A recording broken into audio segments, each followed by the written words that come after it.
Assalamualaikum warahmatullahi wabarakatuh. Perkenankan kelompok kami yang beranggotakan saya Muhammad Lazmi, kemudian Rojil Gufron, Arik Diul Haq, Muhammad Hamdi, dan Ataya Sultona.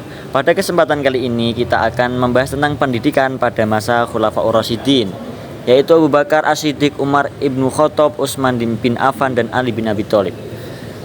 Setelah Rasulullah SAW wafat di Madinah pada usia 63 tahun, pembinaan pemerintahan dilanjutkan oleh para sahabat-sahabatnya. Namun, karena Rasulullah SAW tidak menetapkan calon penggantinya, serta tidak pula menetapkan prosedur atau tata cara pemilihannya, maka proses pemilihan pengganti kepemimpinan ini mengalami goncangan. Para pimpinan pemerintahan setelah Rasulullah SAW tersebut dalam sejarah dikenal dengan sebutan Khulafaur Rasyidin. Bab ini akan membahas para pimpinan yang tergolong Khulafaur Rasyidin serta usaha-usaha apa yang dilakukan dalam bidang pendidikan, dengan terlebih dahulu menjelaskan pengertian Khulafaur Rasyidin. Lebih jelasnya, kita akan membahas mengenai 5 tema. Yang pertama, pengertian Khulafaur Rasyidin, pendidikan Khulafaur Rasyidin, kurikulum sasaran pendidikan tenaga pendidik. Keempat, metode pembelajaran, pusat lembaga pendidikan. Yang kelima yaitu pembiayaan, fasilitas pendidikan, evaluasi pendidikan, dan lulusan pendidikan pada masa Khulafaur Rasyidin. Kepada teman-teman saya persilahkan. Teman-teman, perkenalkan, nama saya Rojil Gufron dari NIM 107. Saya di sini akan menjelaskan tentang Khalifatur Rasyidin. Khalifatur Rasyidin secara istilah itu bentuk jamak dari khulafa atau khalifah, yang berarti orang-orang yang menggantikan kedudukan orang lain dan seseorang yang mengembalikan ahli tempat orang lain sesudah dalam berbagai persoalan. Adapun kata al-rasyidun secara harfiah berasal dari kata asyadah yang artinya cerdas, jujur, dan amanah. Dari kata rasyadah kemudian berubah menjadi kata bentuk atau kata nama rasyid dan jamaknya rasyidun yang berarti orang-orang yang cerdas, jujur, dan amanah. Dan Khulafatur Rasyidin adalah orang pemimpin atau para pemimpin yang menggantikan kedudukan pemimpin sebelumnya dan menunjukkan sikap yang cerdas, jujur, dan amanah. Selain itu, khalifah dapat pula diartikan pemimpin yang diangkat sesudah Nabi Muhammad SAW wafat untuk menggantikan beliau melanjutkan tugas-tugas sebagai pemimpin agama dan kepala pemerintah.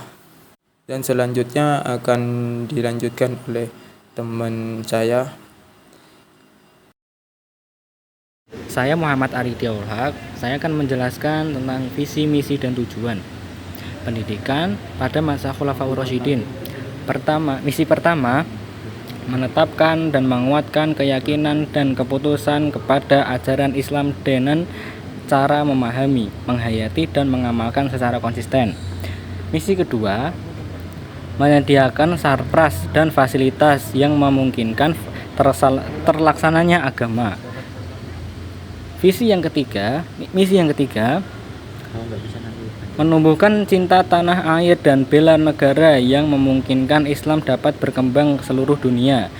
Misi yang keempat, melahirkan kader pemimpin umat pendidik yang tangguh dalam mewujudkan syiar Islam. Visi pendidikan masih sama dengan Nabi Muhammad SAW. Tujuan pendidikan melahirkan umat yang mempunyai komitmen tulus dan kurikulum dan kukuh dalam pelaksanaan ajaran Islam. Sekian dari saya, akan dilanjutkan oleh teman saya. Bismillahirrahmanirrahim. Perkenalkan, saya Hamdi, NIM akhir 48. Baik, di sini saya akan menjelaskan penjelasan tentang pendidikan masa Khulafaur Rasyidin. Yang mana di dalam sistem pendidikan Khulafaur Rasyidin ini banyak didirikan yang namanya sistem-sistem. Yang pertama itu adalah sistem kurikulum dan sistem peserta didik, sistem pendidikan, dan sistem metode pendekatan pembelajaran. Saya akan menjelaskan yang pertama itu ada sistem kurikulum, yang mana sistem kurikulum ini mencangkup dengan pembelajaran mengenai Al-Quran, Al-Hadis, hukum Islam, kemasyarakatan, ketatanegaraan, pertahanan, dan keamanan, kesejahteraan sosial. Nah, itu semua tentang pembelajaran kurikulum. Dan yang kedua itu ada namanya peserta didik, sistem kurikulum peserta didik, yang mana di dalam peserta didik ini dikhususkan untuk masyarakat khususnya masyarakat Makkah, masyarakat Madinah, dan sebagian anak kecil yang ada di sana. Contohnya itu masyarakat tabi'in. Nah, selanjutnya itu ada penjelasan tentang sistem pendidikan. Sistem pendidikan ini di masa pendidikan masa Khulafaur Rasyidin ditugaskan ada beberapa tokoh untuk mengajar di masa itu. Yang pertama itu adalah Abu Ibnu Umar, Abu Hurairah, Ibnu Abbas, Siti Aisyah, Anas bin Malik, Said bin Sabit, Abdul Zail Al-Ghafari. Nah, semua tokoh-tokoh itu yang ditugaskan untuk mengajar pendidikan di masa pemerintahan Khulafaur Rasyidin. Nah, ada selanjutnya sistem metode pendekatan pembelajaran, yang mana sistem metode ini diselenggarakan dengan cara membentuk halaqah di sekitar ruangan masjid, kemudian para murid duduk melingkar. Nah, itu yang namanya metode pendekatan pembelajaran. Nah, baik teman-teman, itu saja ada penjelasan dari saya tentang pendidikan Khulafaur Rasyidin, yang akan disampaikan selanjutnya dari teman saya. Warahmatullahi wabarakatuh. Perkenalkan, nama saya Atya Sultana dengan NIM 31502 300 100. Di sini saya menjelaskan masa Khulafaur Rasyidin yang berpusat pada pusat lembaga pendidikan, pembiayaan, fasilitas, evaluasi, dan alumninya. Yang pertama ada pusat lembaga pendidikan, yaitu berada di pusat Makkah dan Madinah.